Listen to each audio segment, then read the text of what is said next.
मान लीजिए रिलायंस का दाम अभी मार्केट में चल रहा है 2400 रुपए और आप बाय करना चाहते हैं 250 शेयर्स। ये बाय करने के लिए आपको लगेंगे कुल 6 लाख रुपए।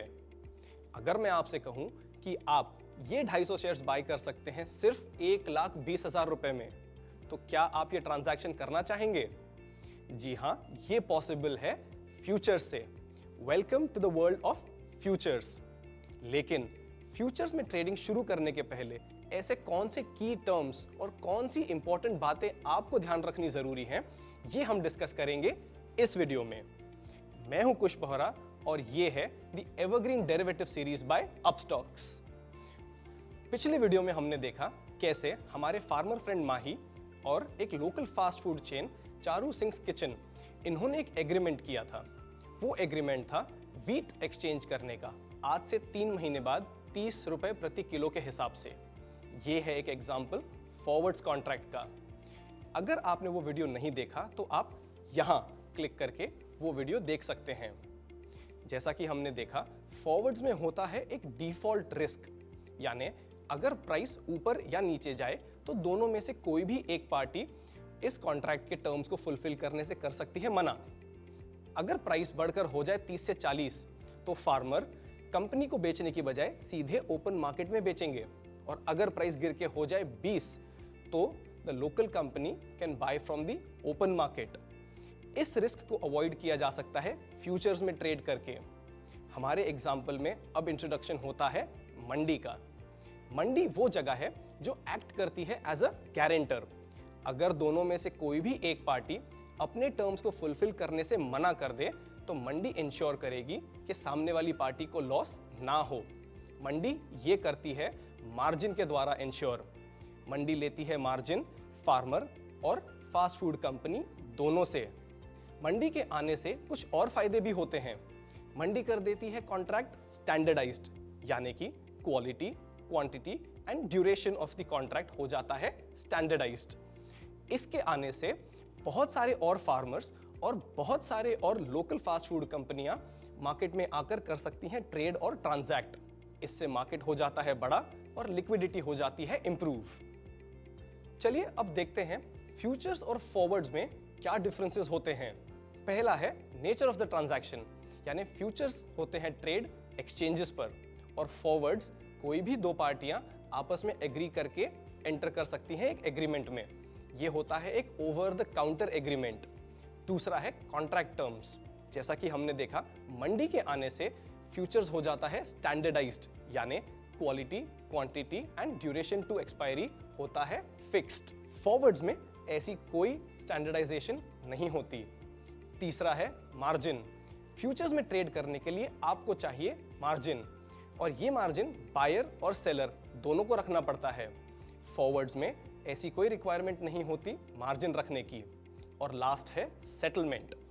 अगर आप फ्यूचर्स में ट्रेड कर रहे हैं तो ये हो सकते हैं कैश सेटल्ड, यानी आपके प्रॉफिट एंड लॉस को कैश से सेटल कर दिया जाए, या physically settled through the exchange of shares and commodity.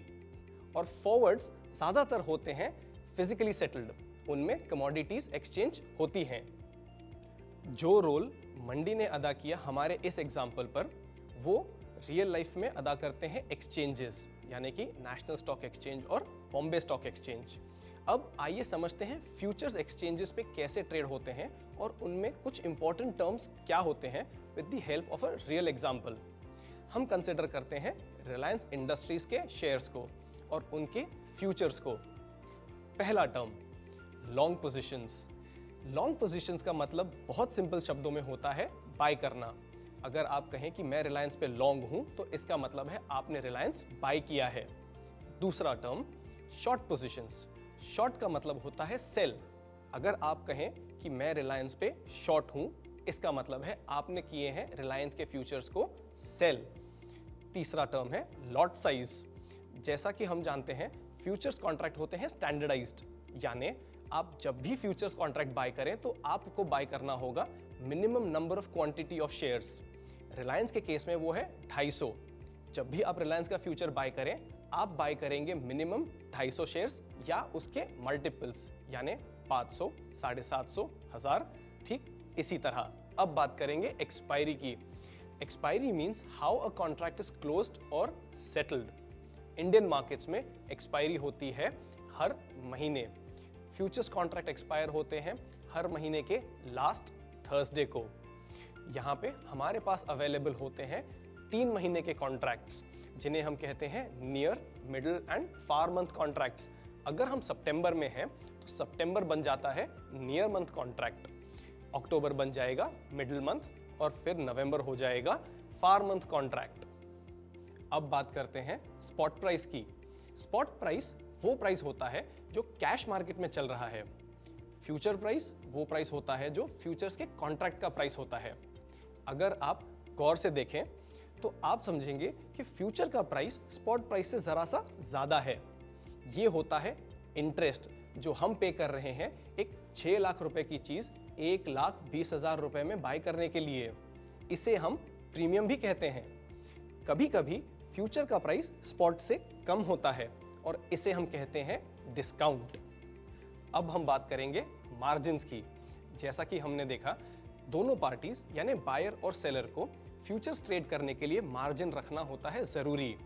Margins के बारे में हम डिटेल में बात करेंगे हमारे आने वाले वीडियोस में। अगला टर्म है सेटलमेंट। इंडियन मार्केट्स में 2 तरीके के सेटलमेंट होते हैं, कैश एंड फिजिकल सेटलमेंट। पहला है कैश सेटलमेंट, यानी अगर आपकी पोजीशन प्रॉफिट या लॉस में हो तो उसे हम सेटल कर देंगे कैश एक्सचेंज करके। और दूसरा टर्म है फिजिकल सेटलमेंट। इसमें एक्सचेंज होते हैं शेयर्स।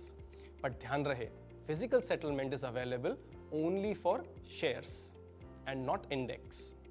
तो क्या अब आप ये सारे टर्म्स समझ गए?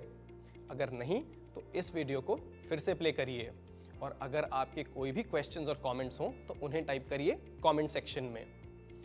फ्यूचर्स और शेयर्स में क्या फर्क होता है? क्यों लोग फ्यूचर्स में ट्रेड करना प्रेफर करते हैं? कैसे लोग फ्यूचर्स में ट्रेड करके प्रॉफिट या लॉस बनाते हैं? इन सारे क्वेश्चंस का जवाब हम देंगे अगले वीडियो में। तो इस चैनल को सब्सक्राइब करिए और इस बेल आइकन को हिट करिए ताकि आपको मिलते रहें हमारे सारे अपडेट्स। मैं हूं कुश बोहरा और ये है the evergreen derivative series by Upstox. अच्छी लर्निंग का सीक्रेट है रेपिटेशन। तो अगर कोई भी टॉपिक या कॉन्सेप्ट आपको नहीं समझ में आया तो इस वीडियो को दोबारा प्ले कीजिए, तब तक जब आप उस कॉन्सेप्ट को ठीक तरह से समझ न जाएं।